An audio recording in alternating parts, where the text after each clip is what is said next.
sa TV5.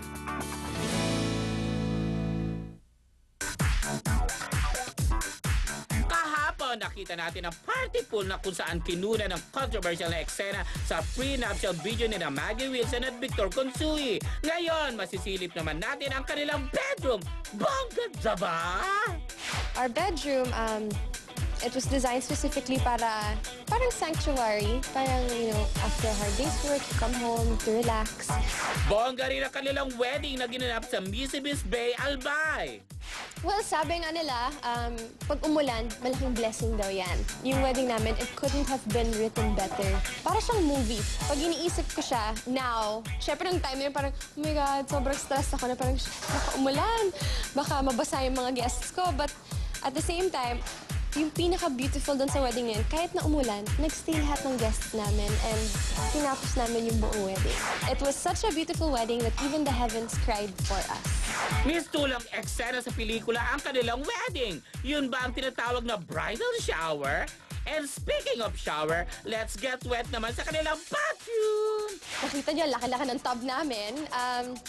Pinagawa namin siya. It was custom-made also to fit me and Victor inside yung red na tub. Tapos dalawa yung showers namin. May isang indoor at may isang outdoor shower with a Zen garden as well.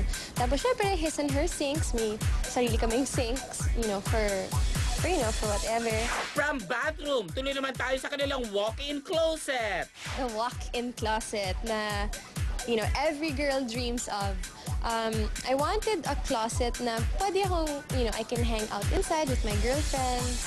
Pero ang pinakabongga sa lahat ay ang wedding ring ni Maggie. The ring is not only meaningful to Maggie for its worth, but also for its value. Patunay na siya lang ang nag-iisang reyna sa buhay ni Victor. I felt safe. I felt kampante na he's going to take care of me no matter what. Thank you, Maggie, for welcoming us to your home. Yan po ang bahay ni Maggie Wilson sa ating 5th and last day of house raid. Congratulations ulit kay Maggie sa kanyang marriage. Yes, at dahil ito ang huli niyang araw ng pagpapakita ng bahay, maraming salamat ulit, Maggie, at sa husband mo. Thank you. Sino ba next, Tito? Okay, basta kaibigan nating lahat. Ay, salamat, Maggie. Mahal nating lahat. We love you. Yes. Okay, blind item. Shalalay. Ay, talagang habol ako dito. Blind item. Sino itong TV host, nag-aaktor-aktoran, na pinagdududahan na ang pagkalalaki pero hindi niya masabi? Questionable. So one time, watch siya sa isang comedy bar, meron pala nag-host doon, ang laki ng katawan, guwapo! Hang talaga. Tapos, kinuha doon yung number. Sabi niya, ay, ako si, kilala kita, napapanood kita everyday. So, nga sila ng number. Tapos, sabi niya, so, araw-araw doon nagte-text, nag-miss, or everything. Tapos, bigla sabi niya, ikaw ba na-try mo na sa bading? Sabi daw ganon. Tapos sabi, hindi po. Bakit hindi mo ako itry? Ganon ka diretso? Oo, tapos sabi niya, ha? Ay, hindi ho. Sabi niya, okay na ako sa trabaho ko. Sabi niya, hindi, basta tawagan mo lang ako. Anytime. Wait, nakuha ako. Nakuha ko. Diyos ko, ladlad na naman Pero na hindi, di ba? Hindi niya sinasabi direct. Uy, ang gwapo niya! Ito na naman si ano. Ang tawag nga sa kanya, babe. Wait, sino yung ano? Sino yung tinatay niya i-book? Tama. Gwapo nga Ay, magaling! Apple, isang sikat na personalidad. Okay, top 1 na tayo. Okay, top 1. Ang dami ko pang kwento dyan, pero magdalag. Anyway, top 1, Angelica Panganiban says she is willing to make peace with Claudine Barreto. Peace, no? Napakaganda naman. Peace. Kailanman hindi krimen ang pagpapakumbaba. Okay. Di ba? Ganda. Pero alam niyo po, dun sa, I think may mga negative na mga feedback na parang sinasabi sa kanya na kaya lang daw niya sinasabi yan, promo lang daw dun sa movie. Ay, hindi ko naman tingin na gano'n. Yung kanila ni Hong Navarro. Sa Pepo, Hindi, sa automatic Pepo kasi yung yun. sinasabi Kunwari, nasa press con sila ng movie ng Bulong, automatic yun. Ang tatanong sa kanya, yung pinaka-issue na Violites, about Claudine. So, natural, sasagot siya ng ganong klase. Kaya nga, sana ano, hindi feedback isipin na kung galing naman talaga sa puso ng tao, di ba? Buti pa siya, no? Nagsasabi siyang ready siya Oo. makipag- Ano ba sabi ni Claudine? At saka hindi ganun kadali ang magsabi na ikaw ang susuko. Kasi ang pride natin umiiraw sa lahat ng panahon. Di ba po naman nakita natin yung kapanahon din ni kay Gretchen sa siya dun sa rin. isang interview, umiyak din siya na umiirin siya ng Nagpakumbaba. sorry. At saka hindi makontak si... It's not about sa pag-promo. Si Claudine kasi nga nasa mall, di ba? Hay Yan, nako. Nasita. Basta, nakakatuwa at kasalu-saludo si Angelica. Okay? Ay, eto mga ka-freshness. Nako, grabe. Ito na ang ating huling sultada ng mga babati sa ating pinakamamahal na Shalalay. Let's watch Thank you. Naku, hindi pa Shalala si Shalala, kilala ko na.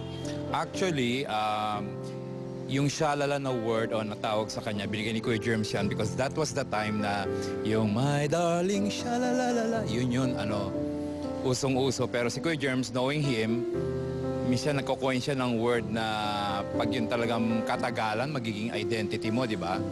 Pero I'm very happy for Shalala kasi alam mo yan, ayaw mag-suit ng babae yan eh. Gusto niya yung magjo-joke siya pero hindi siya yung naka-costume ng babae. Dati yung kay Oprah Winfrey nga dapat okra ang tawag namin sa kanya. The very first time na nag-appear siya na medyo naging girl siya, I had to get yung kurtina pa namin sa studio. Binalot ko lang sa kanya yon kasi liberty siya dapat eh. And I think that was the start of it. At sabi ko rin sa iyo, your time has come, long overdue na. And personally, sincerely, alam mo yan, I'm very, very happy for you. Sabi ko rin sa iyo na kung ano man yung gusto mong tahakin sa buhay mo, mas medyo relax ka na ngayon. Alam ko, you're very good at heart. Maganda ang puso mo eh. Kaya siguro dininig ka ng Diyos na lahat ng pangangailangan mo, realistically, physically, monetary, lahat binigay ng Diyos sa iyo because He knows na meron kang magandang puso. And just continue. I'll continue praying for you. More success. At laging sinasabi naman ni Kuya Germs, huwag kang makakalimot. That's very important. Dahil ang tunay na kayamanan, sabi nga niya, ay wala sa pera. Yung mga kaibigan mo na mamimit at makakadaong pala ba? How do you call that? Sa journey mo, sa adventure mo sa show business. We're very happy for you.